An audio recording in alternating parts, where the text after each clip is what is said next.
Ever wondered how to bake perfect bread at home? Well, the journey to achieving that golden, crusty loaf of deliciousness is a fascinating one. It's a dance of science and art, of patience and passion. It's not just about mixing ingredients and popping them into the oven. No, it's so much more than that. Imagine the smell of freshly baked bread wafting through your home, the sound of the crust crackling as it cools, the feel of a warm slice in your hand, and the taste, oh, the taste of your very own homemade bread. It's a sensory experience like no other, and it all starts with understanding the process and the ingredients. Baking bread at home is a journey that begins with a simple mixture of flour, water, yeast, and salt. These four humble elements come together to create something truly magical. But each ingredient has a vital role to play. The flour provides the structure, the water hydrates the flour and activates the yeast. The yeast ferments to produce gas, which makes the bread rise, and the salt adds flavor and controls the yeast's activity. And then there's the process. It's a dance that involves mixing the ingredients, kneading the dough, letting it rise, shaping it, baking it, and finally cooling it. Each step is crucial and requires its own set of skills and techniques. It's a dance that takes time and practice to master, but the results are well worth it. So, yes, baking bread at home can seem a bit daunting, especially if you're new to it. But don't worry, we're here to guide you every step of the way. We'll delve into the nitty-gritty of each ingredient, teach you the techniques you need to know, and share with you some tips and tricks to get that perfect loaf. Now, are you ready to get started? So what do we need to bake the perfect bread? First off, we need flour. Flour is the backbone of our bread. It provides structure and body. It's also the source of the starches and proteins, like gluten, that will give our bread its texture. There are different types of flour you can use, each lending its own unique characteristics to your bread. Next up is yeast, a crucial ingredient in bread making. Yeast is a type of fungus, and it's responsible for the fermentation process that makes our bread rise. It does this by consuming the sugars in our dough and releasing carbon dioxide gas, which creates air pockets and gives our bread its light, fluffy texture. Water is another key ingredient. It hydrates the flour, activating the gluten and enabling the yeast to do its job. It also helps control the temperature of your dough, which can affect how quickly your bread rises. Salt is often overlooked, but it's essential for flavor. But it does more than just make your bread taste good. It also strengthens the gluten network in your dough, making your bread more chewy. And it helps control the fermentation process, preventing the yeast from working too quickly. Lastly, we have sugar. While not necessary for all breads, sugar can serve several functions in bread making. It provides food for the yeast, helping it work faster. It also helps to brown the crust, giving your bread a beautiful golden color. And of course, it adds a touch of sweetness. Each of these ingredients plays a vital role in the bread-making process, and understanding how they work together can help you master the art of baking. From the structure provided by the flour, to the rise given by the yeast, to the flavor and texture enhancements from the salt and sugar, every component contributes to the final product. With these ingredients, you're all set to start your bread-making journey. Ready to mix? Let's discuss the proper way to combine your ingredients. The art of mixing is more than just throwing everything in a bowl and stirring. It's a careful process that, when done correctly, can take your homemade bread from good to great. First, let's talk about the order in which ingredients should be mixed. Your dry ingredients should always be mixed together first. This includes your flour, yeast, and any other dry elements. Mixing these together first ensures an even distribution throughout your dough, which is crucial for a consistent bake. Next, you'll want to add in your wet ingredients. This typically includes water, but could also involve milk, eggs, or even honey, depending on your recipe. The key here is to add them slowly, mixing as you go. This helps to prevent clumps and ensures your dough has a smooth texture. Now, let's briefly touch on the subject of consistency. When mixing your dough, you're aiming for a texture that's pliable yet not too sticky. It should be able to hold its shape without falling apart. If your dough is too dry, add a bit more water. If it's too sticky, add a smidgen more flour. It's also worth noting that the mixing process involves two stages, mixing and kneading. After your ingredients are combined, you'll need to knead the dough. This helps to develop the gluten, which is what gives your bread its structure and chewiness. Don't be afraid to get your hands dirty. Kneading is a hands-on process.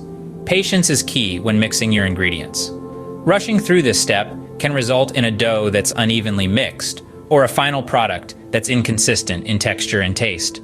Take your time, and remember, baking is as much an art as it is a science. Now that you've mixed your dough, it's time to let it rise. This next step is where the magic really happens, as your dough transforms from a dense mass into a light, airy loaf. But we'll save that for the next scene. Stay tuned. Ever wondered why bread dough needs to rise? Well, the magic of bread making lies in this very process. The rising of dough, or in baking terms, proofing, is not just a waiting game, it forms the crux of bread baking. Now, what exactly happens during this rise? It's all about the yeast. When you mix yeast with warm water and a touch of sugar, it springs to life. This is called yeast fermentation. The yeast, a type of fungus, feasts on the sugars in the dough, producing carbon dioxide gas and alcohol. The gas gets trapped in the dough's gluten network, causing it to inflate like a balloon. This is what gives bread its light, airy texture. And the alcohol? It evaporates during baking, but imparts a rich flavor to the bread. Now you see why yeast is the star of the show. But here's a pro tip. Yeast loves a warm, cozy environment. Think of it as a tropical vacation for your yeast. A temperature between 75 to 85 degrees Fahrenheit is perfect.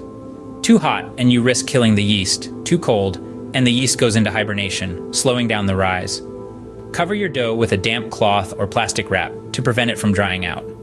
Find a warm spot in your house, perhaps near a sunny window or on top of a running dishwasher. If your house is on the cooler side, you can create a makeshift proofing box in your oven. Just turn the oven on to the lowest setting for a few minutes, then turn it off and place your covered dough inside. How long should the dough rise? Until it's doubled in size, typically. However, the exact time can vary depending on the recipe and the conditions of your kitchen. It could take anywhere from 1 to 2 hours. But remember, patience is key. Now, after waiting patiently, your dough is ready for the next step.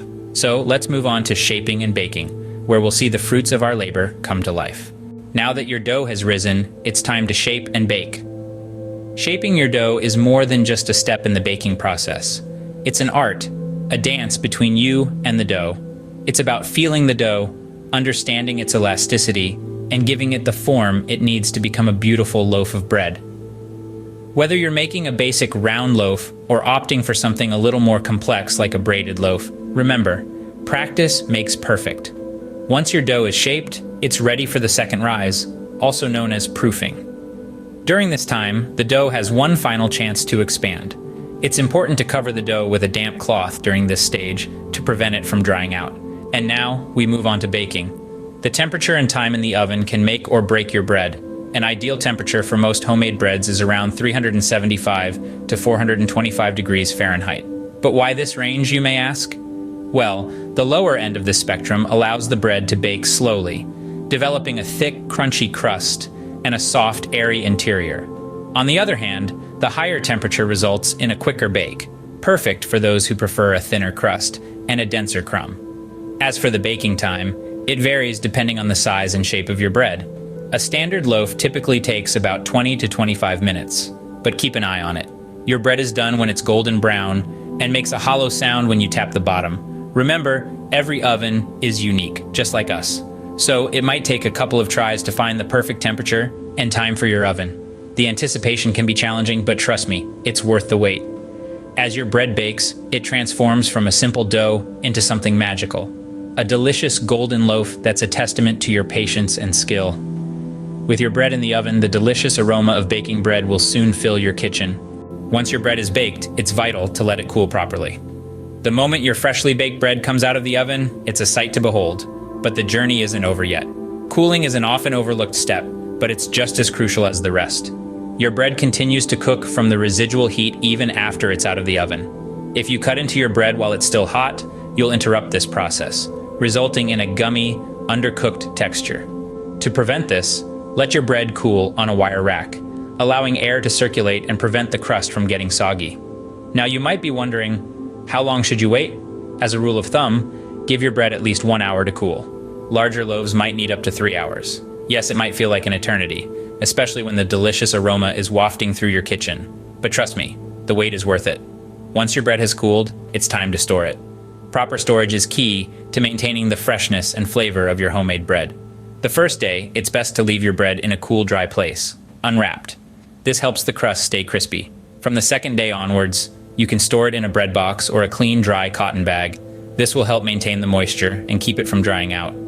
A common misconception is that refrigerating bread keeps it fresh. But in fact, refrigeration can make your bread go stale faster due to a process called retrogradation, where the starch molecules in the bread recrystallize. So, it's best to avoid the fridge for bread storage. If you've baked more than you can consume, consider freezing it. Slice your bread, wrap it tightly in plastic wrap or a freezer bag, and it can last for up to 3 months. Just make sure to thaw it properly before eating. Properly cooled and stored bread will keep you enjoying your homemade creation for days. So there you have it, the process of baking perfect bread at home. We embarked on this journey together, starting from the very basics.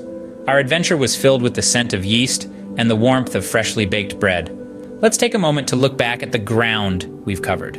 We started with understanding our ingredients: flour, water, yeast, and salt. Simple components, yet each one plays a critical role. The flour provides structure, the water activates the yeast creates the rise, and the salt adds flavor. Then we moved on to the art of mixing. How we combine these ingredients affects the texture and flavor of our bread. It's a delicate dance between them, and mastering this dance is key to baking success. Next, we talked about the rise of the dough. This is where patience truly is a virtue.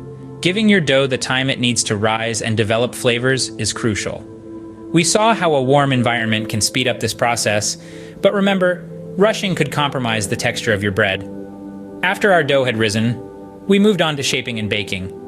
We learned that the shape of your bread is more than just aesthetics. It affects how your bread bakes and even how it tastes. The baking process transforms our humble dough into a golden, crusty loaf. Following baking, we explored cooling and storing. We discovered that cooling is not just a waiting game, but an essential part of the baking process. Storing, on the other hand, helps preserve the freshness and flavor of our bread for days. Throughout this journey, we've also addressed common problems. Perhaps your bread didn't rise as expected, or the crust wasn't as crispy as you wanted. Don't be disheartened. These are learning opportunities. Experiment with different ingredients, tweak the quantities, change your kneading technique, or adjust your baking time. Every loaf is a step closer to perfection. Perhaps the most important lesson, however, is that baking is an art. It's a form of expression, a way to create something truly unique. So I encourage you to experiment. Try different types of flour, play with different ratios, and maybe even add some extra ingredients. Who knows, you might discover a new favorite recipe. In the end, the goal is not just to bake the perfect loaf of bread. It's about the journey, the joy of creating something with your own 2 hands. It's about the satisfaction of seeing your dough rise, the anticipation of the first bite, and the contentment of sharing your creation with loved ones. Remember, practice makes perfect. Happy baking.